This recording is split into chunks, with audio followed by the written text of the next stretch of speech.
Nuevamente, muy buenas tardes, estudiantes de sexto grado de primaria. Vamos a dar inicio con la clase de hoy. Y en el caso, bueno, podemos, para motivarnos, ¿no? Por seguir con la lectura, como se aprecia aquí, ¿no? En esta imagen.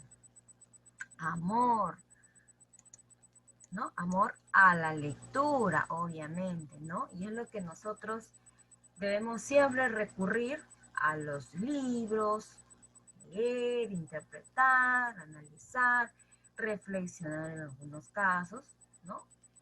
Entonces, estudiantes, vuelvo a repetirles, o como les había dicho ya la semana pasada, es muy importante, ¿no?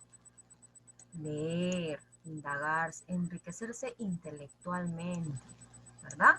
Entonces, seguimos con el tema comprensión de lectura. Bien, entonces damos inicio a la lectura, no todavía, sino repasando la estructura de un texto. No consiste en que, ya tengo la lectura, leo. No, también respetemos o tengamos en cuenta a su estructura. ¿Qué nos van a pedir? El texto, ¿qué nos van a pedir? La idea principal, el título, que interpretemos, analicemos y otras preguntas más que nos pueden hacer. Bien, entonces estudiantes, recordemos que un texto es un conjunto, ¿no? O mejor dicho, forman a todo ello las oraciones. ¿Bien? ¿Cómo se puede esquematizar aquí? Esto es un texto, ahí están las diversas oraciones, ¿bien? Y acá nos detalla un poco más. Se trata o nos está señalando los párrafos que conforman un texto, ¿ya? ¿Cómo me voy a dar cuenta cuándo es un párrafo, cuándo es otro y así? A ver, estudiantes, ustedes saben que el texto abarca varias oraciones o un conjunto de oraciones. Todas esas oraciones deben guardar relación, ¿bien? Y hay otras oraciones, a ver, otras oraciones que ya como que hablan, o mejor dicho, se relacionan con el texto, sí, pero ya no de manera tan cercana, sino como que ya se va alejando o quiere tomar otros puntos por la cual complementarían a este texto. Bien, entonces estudiantes, ya tenemos aquí un párrafo, como les había dicho, todas estas oraciones se relacionan mucho, están muy cercanos estas oraciones. Pero, estudiantes, ¿cuándo voy a formular otra oración? A ver, ¿se dan cuenta? Esto es un punto y aparte, ¿ya? Algunos textos van a presentar con un renglón, ahí está, despacio, y otros me voy a dar cuenta porque en este último renglón ya no hay otras más palabras, sino que lo he establecido la siguiente oración como aparte. Entonces, ya sabemos, esas oraciones que forman o que están después del punto aparte, ya están formando otro párrafo. Bien, recuerden estudiantes, cómo reconocer a los párrafos en el texto. Aquí está primero, aquí está segundo y aquí está otro párrafo, un tercero. ¿Verdad? ¿Quién lo separa? El punto y aparte, o mejor dicho, lo vamos a encontrar después del punto y aparte. ¿Ya? Así que ya saben, miren, acá hay un vacío en este renglón de una familia donde dice, hay otra oración, punto y aparte, este es otro párrafo. Aquí no hay en el renglón espacio, entonces otro, ya, punto y aparte. Bien, estudiantes, entonces no olvidemos esos casos de cómo reconocer tales partes que conforman al texto. Bien, Siempre es bueno saber, ¿no? Los párrafos. Todas estas oraciones se relacionan bastante, estas también, pero con en este segundo espacio, este segundo párrafo me refiero, van a complementar y estas también. Bien, entonces ya estamos esquematizando aquí al texto. Bueno, y sigamos con la estructura, pero por así decirlo de manera interna. ¿Qué nos van a pedir? Que reconozcamos el tema, el título, la idea principal y las ideas secundarias. Recuerden también, estudiantes, que el tema lo podemos expresar en breves términos, una sola palabra, o en algunos casos puede ser como una frase, pero de manera general es en pocos términos, pocas palabras mejor dicho. Mientras que el título detalla este tema, la idea principal es la que resume o lo que se ha entendido de todo el texto. Bueno, ahora, como ya hemos, por así decirlo, identificado la idea principal, todas las demás ideas, ¿cómo se les va a llamar? Las secundarias. ¿Y qué entendemos por esto? Son las informaciones que complementan a la idea central, ya que tratan de ampliar, detallar, explicar o desarrollar dicha idea. Ya sabemos, entonces las ideas secundarias son complementarias. En relación a estas ideas secundarias, se van a establecer las siguientes preguntas. ¿Cuándo? Nos van a pedir qué informaciones son correctas o incorrectas. Bien, entonces, eso incluso lo hemos visto la semana pasada. ¿Qué idea es correcta o qué idea es incorrecta? Sí, no, lo correcto e incorrecto. Ya, entonces, nos basamos a las ideas secundarias. Bien. Luego tenemos otra forma de preguntar por estas ideas secundarias. Dice ahí por deducciones o inferencias. Dice que son preguntas que evalúan aquellas informaciones o afirmaciones que pueden ser asumidas a partir del texto.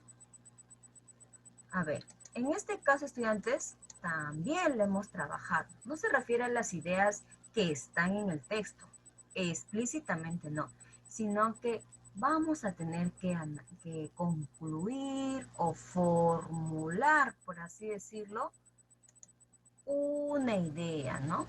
Entonces ya sabemos qué quiere decir deducciones e inferencias.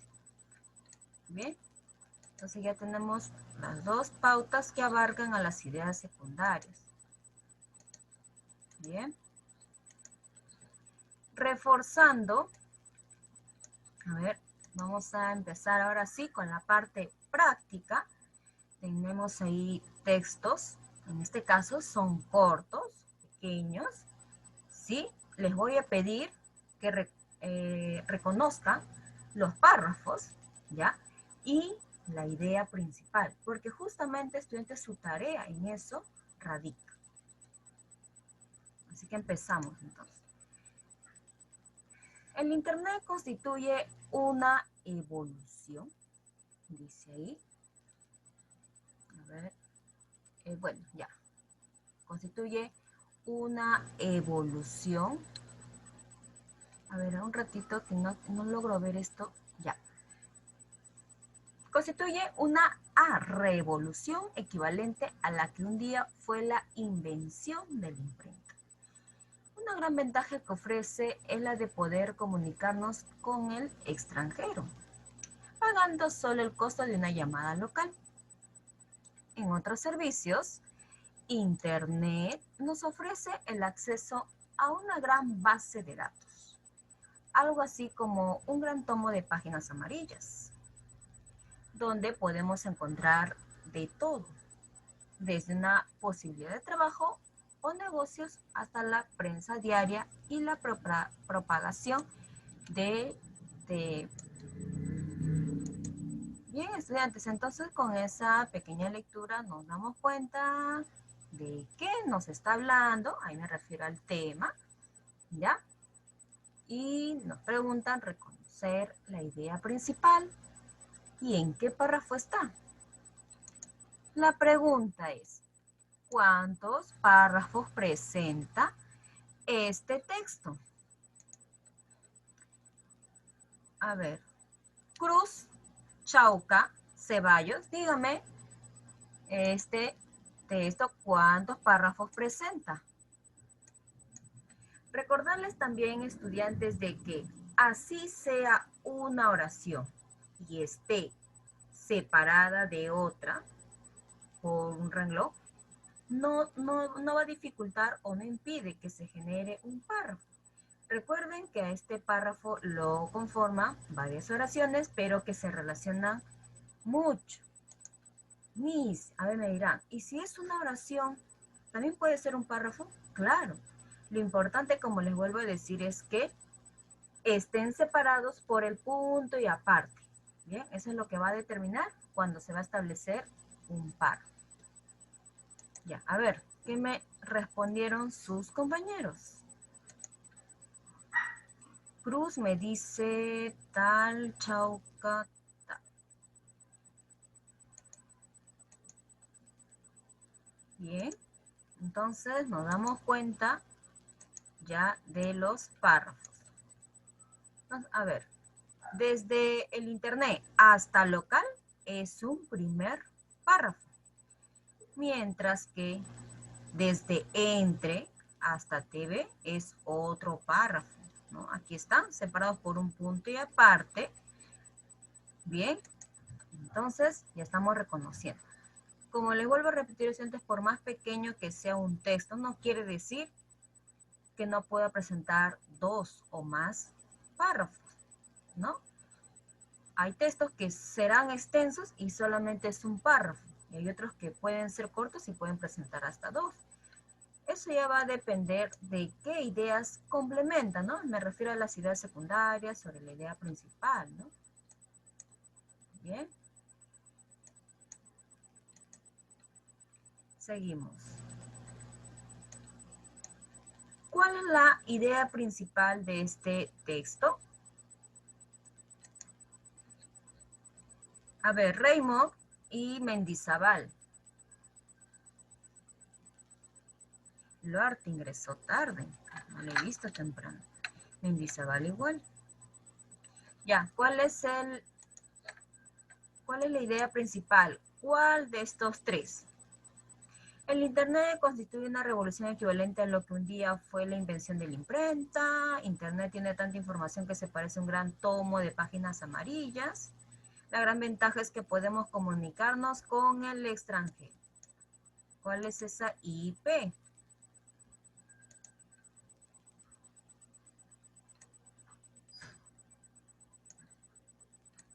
A ver, ¿cuál es la idea principal? ¿O dónde? ¿En cuál de estas?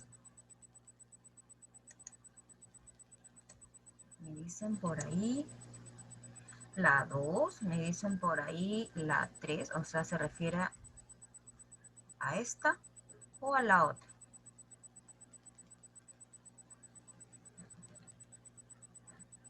¿Cuál es entonces?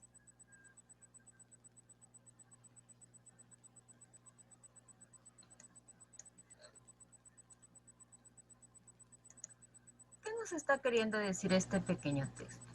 Ya que del Internet nos dice como una revolución equivalente a la imprenta. Luego que nos ofrece poder comunicarnos con el extranjero, ¿ya? Y luego nos dice, entre otros servicios, ¿ya? Miren, ya lo he estado detallando sin querer queriendo para que se pueda entender cuál es lo más importante, ¿no?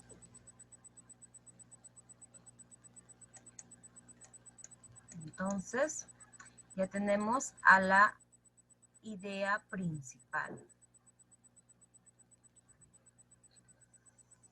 Ay, a ver, un ratito, esto no se moviliza.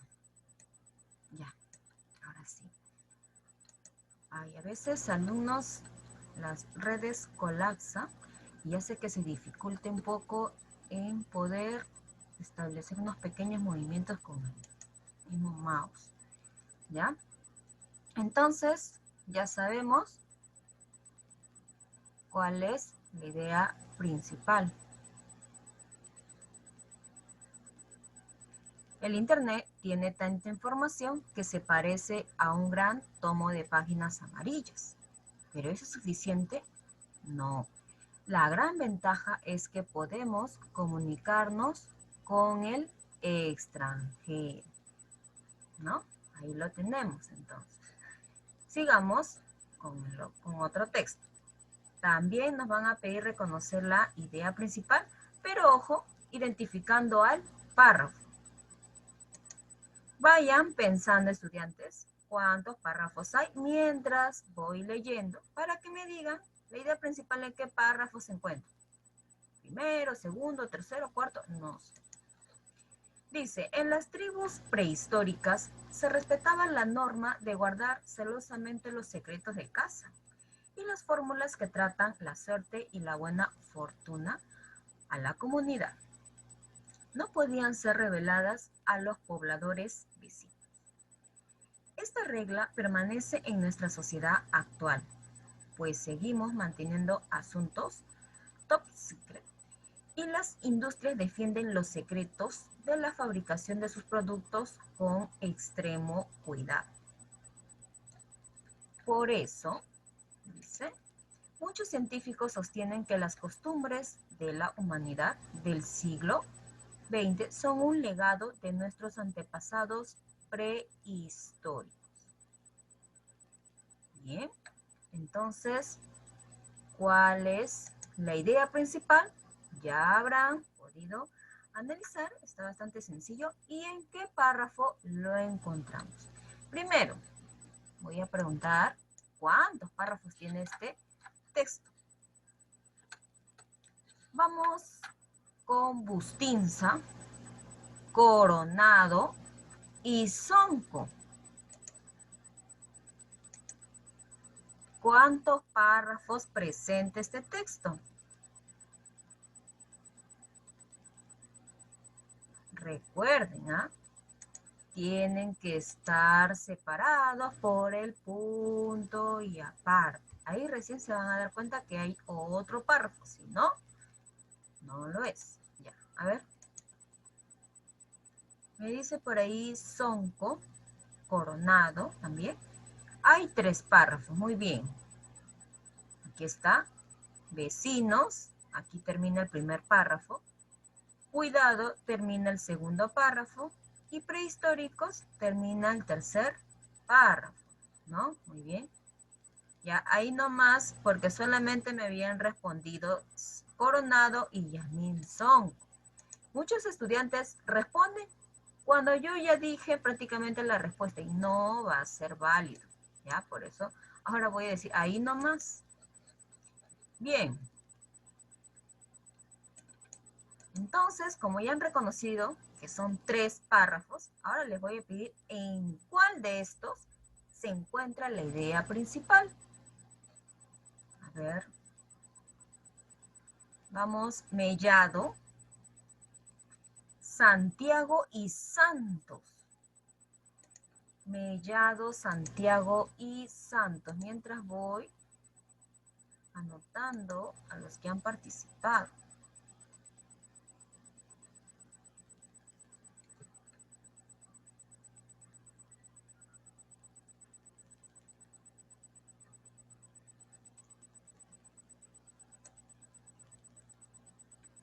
A ver, Mellado, aquí no hay alternativas. Solo te piden que reconozcas en qué párrafo está la idea principal.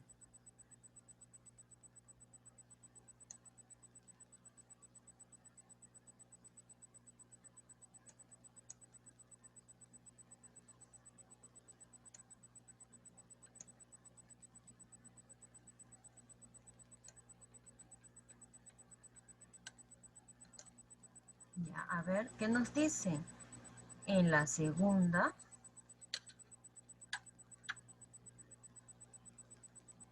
en el segundo párrafo.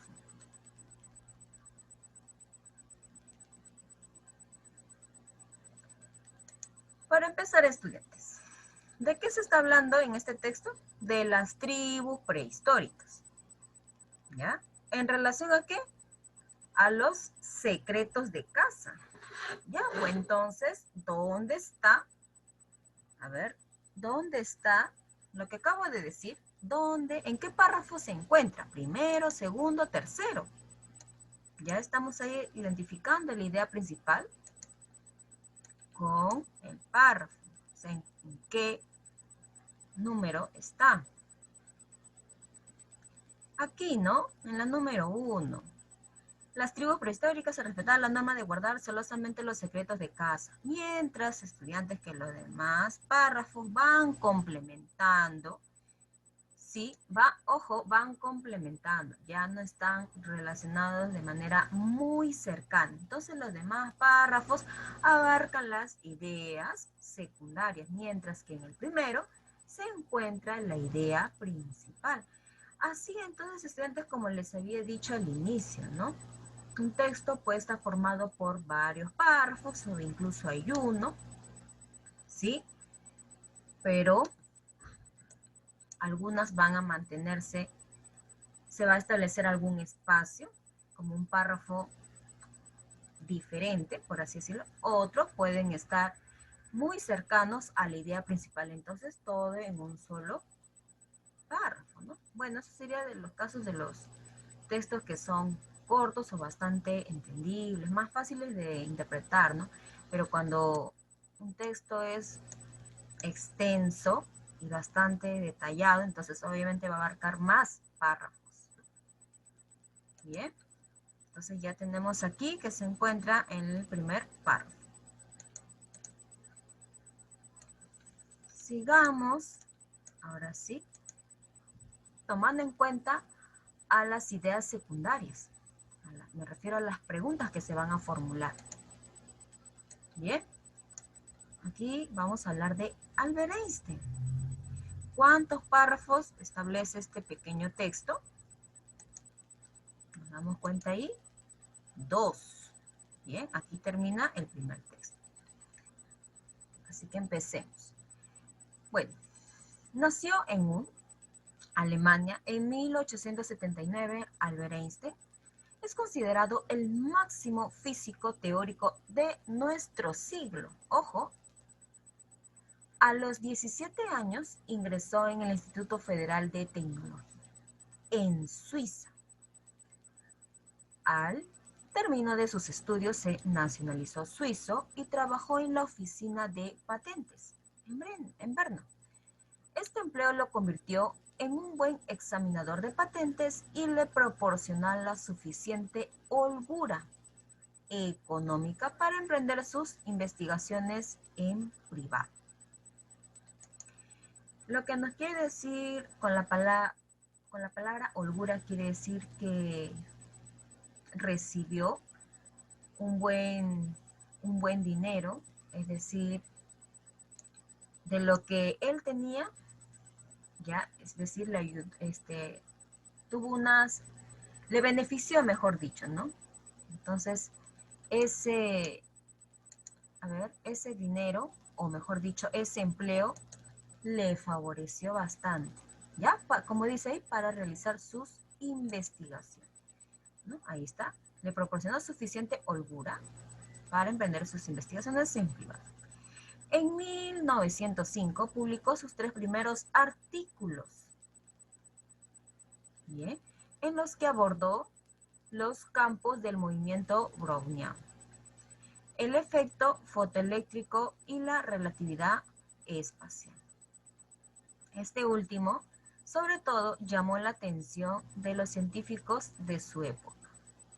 En 1909 consiguió su primera plaza de profesor titular en la Universidad de Zúrich. Al año siguiente obtuvo una cátedra en Praga y 2 años más tarde regresó a Zúrich. Bien. Luego, en 1913, fue nombrado director del Instituto de Física Kaiser Wilhelm en Berlín. 2 años más tarde publicó la teoría general de la relatividad, que lo consagró definitivamente. Bien, entonces, estudiantes, estamos viendo por así decirlo, la evolución o los procesos o los pasos que ha tenido que abarcar Einstein, ¿bien? Para que ya sea considerado un gran físico, pero ojo, de la actualidad o de nuestro siglo, como dice ahí, ¿no? Ahí está, con su teoría general de la relatividad. Bien, entonces ya sabemos qué es lo que tuvo que pasar o qué procesos, etapas, bien, de una manera resumida nos está contando este texto. Bien, vamos entonces con la pregunta. ¿Es correcto a partir del texto? Nos damos cuenta que nos está planteando una fórmula o una pregunta en relación a las ideas secundarias, como les había dicho, ¿no? Dice, Einstein es el más grande físico de toda la historia. En 1909 comenzó a estudiar en Praga. También en 1909 ya era profesor universitario. En 1905 publicaron los 3 primeros artículos de Einstein. Einstein nació en Ulm. A ver, estudiantes. Vamos con Yamoca. Yamoca, Serna. ¿Ya? Yamoca, Serna. Vamos. ¿Cuál de esos enunciados es correcto?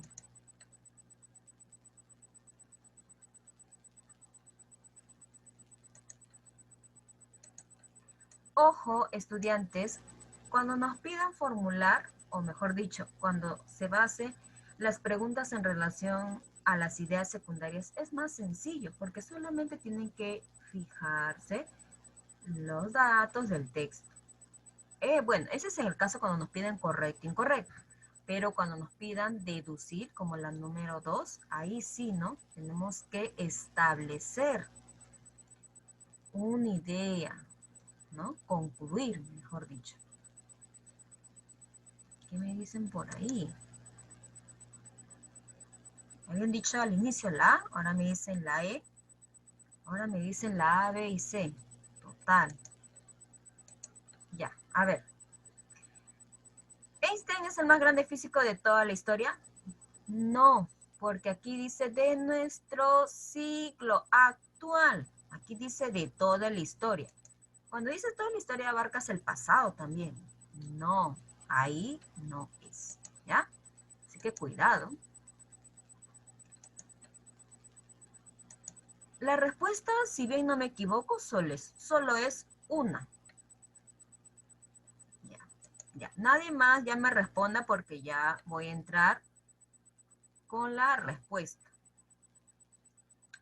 En 1909, Einstein comenzó a estudiar en Praga. ¿Será correcto?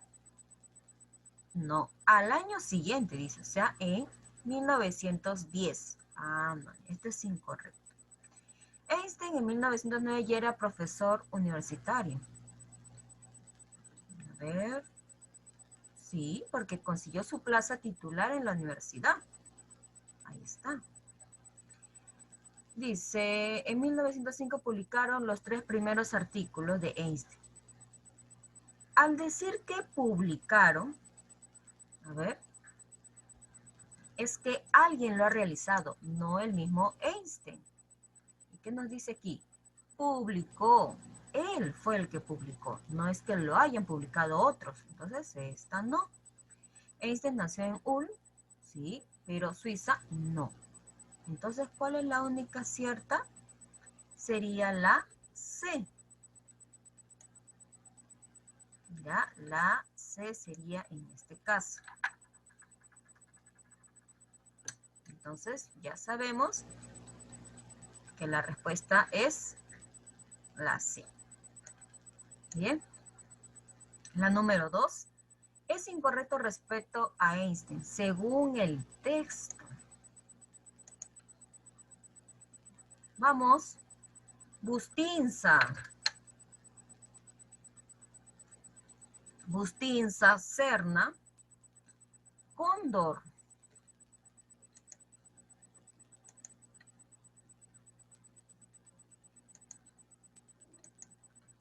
Bustinza, Serna y Cóndor. La número 2 es incorrecto. Nos siguen pidiendo lo mismo, ¿no? Correcto, incorrecto. En cambio, cuando es conclusión, inferencia es un poquito más analizante. Ya, pues entonces está sencillo, estudiantes, ¿no? Pensé que era inferencia en la número 2. Es incorrecto. Aquí sí, estudiantes, nos da a entender de que pueden ser 1 o hasta 2, o incluso todas las informaciones pueden ser incorrectas, ¿no? Por sus alternativas nos damos cuenta. Pero en este caso sí es 1, ¿verdad? Claro, 1 va a ser lo correcto y mayormente podemos decir lo incorrecto varias, ¿no? Bueno, pregunté entonces a Cóndor, a Bustinza y Serna.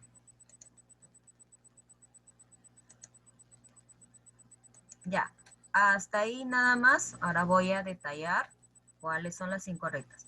Al finalizar sus estudios se nacionalizó suizo. Sí, ¿no?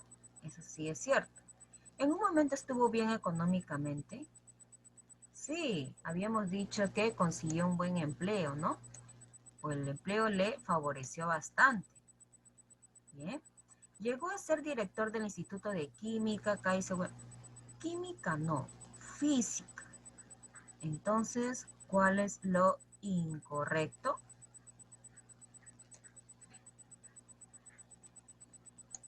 A ver.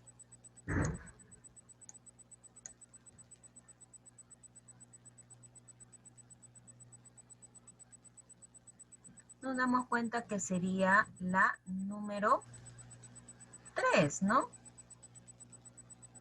Solo 3 es la incorrecta. Claro que aquí nos damos cuenta que hay número 2 en romano, pero ya sabemos que esta sería la incorrecta. Ya, esta sería la número 3. Bien. Entonces ya sabemos, estudiantes, que cuando nos piden correcto, incorrecto, solamente es fijarnos los diferentes informaciones o datos, oraciones que nos establezca o esté en el texto. Ya, por favor, eso es más sencillo, solamente buena visión. Bien, seguimos con algunos textos que restaban de su libro, ya que también lo hemos tomado en cuenta en la semana pasada. Bien, empecemos. En Estados Unidos hace 2 años se detectaba un solo caso de cáncer a la piel por cada 1.500 habitantes. Antes, la gente sana relacionada con la piel bronceada y la más elegante presumía sus andanzas por los balnearios y las playas. Todo esto cambió.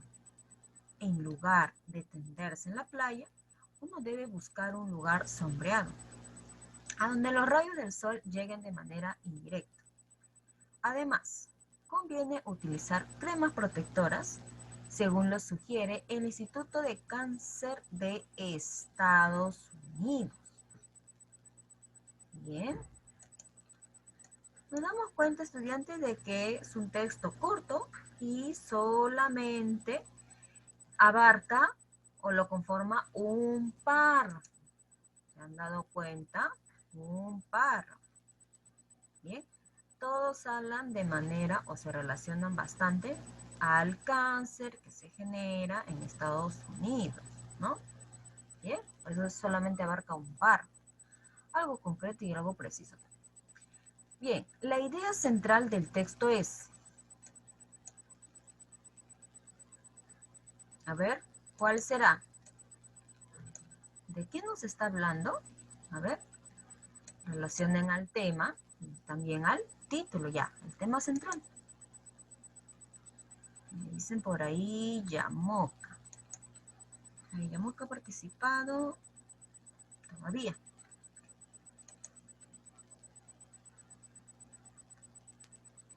Después tenemos a Coronado.